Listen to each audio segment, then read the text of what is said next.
Destiny. അപ്പോൾ അതിനെക്കുറിച്ച് പറയണേ. ഡെസ്റ്റിനി നമ്മൾ ഞാൻ ആദ്യമേ ഒരു കാര്യം പറഞ്ഞിട്ടുണ്ടായിരുന്നു ഇതിനെ പറ്റി.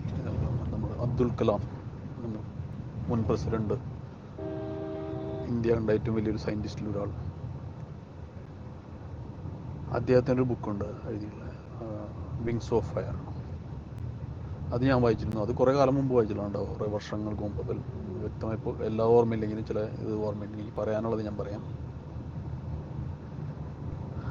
അതിൽ അദ്ദേഹം ജനിച്ചത് രാമേശ്വരത്ത് നിന്ന് കഴിഞ്ഞ് മദ്രാസിൽ നിന്നാണ് അദ്ദേഹം എയ്റോസ്പേസ് എഞ്ചിനീയറിംഗ് കഴിഞ്ഞിട്ട് അവിടെ നിന്ന് കഴിഞ്ഞിട്ട് അദ്ദേഹം ആദ്യമായിട്ട് ജോലിക്ക് അപ്ലൈ ചെയ്തിട്ട് ഡൽഹിക്ക് പോവുകയാണ് ചെയ്തത് ഇൻ്റർവ്യൂവിന്. അപ്പോൾ ഫൈറ്റർ പ്ലെയിൻ്റെ പൈലറ്റായിട്ടാണ് ഉണ്ടായിരുന്നു ഇൻ്റർവ്യൂ. 7 വേക്കൻസി ഉണ്ടായിരുന്നു അതിൽ. അദ്ദേഹം പോയി അതൊക്കെ ഇൻ്റർവ്യൂ ഒക്കെ അറ്റൻഡ് ചെയ്തെല്ലാം കഴിഞ്ഞ് ടെസ്റ്റൊക്കെ കഴിഞ്ഞപ്പോൾ അദ്ദേഹത്തിന് 8ാം സ്ഥാനമായിട്ട് ചെയ്തു. സെലക്ഷൻ ആയില്ല. അദ്ദേഹത്തിന് വളരെ വിഷമം തോന്നി.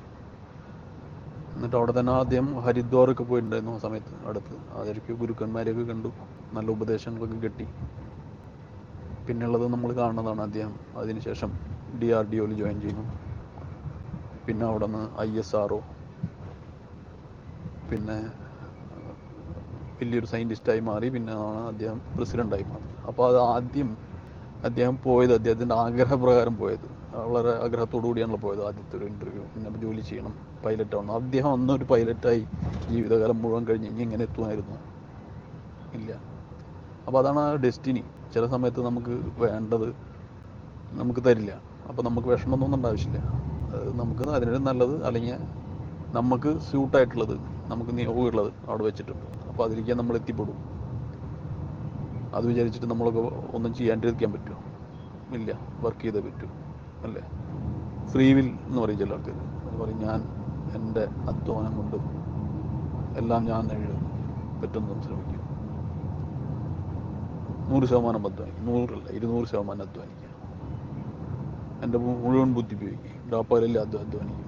എന്നിട്ട് ഞാൻ നല്ല ലെവലിൽ എത്തിച്ചേരും. ഞാൻ ആഗ്രഹിക്കുന്ന സ്ഥലത്ത് ഞാൻ എത്തിച്ചേരും എന്ന് ചിന്തിക്കുന്ന ആൾക്കാരുണ്ട്.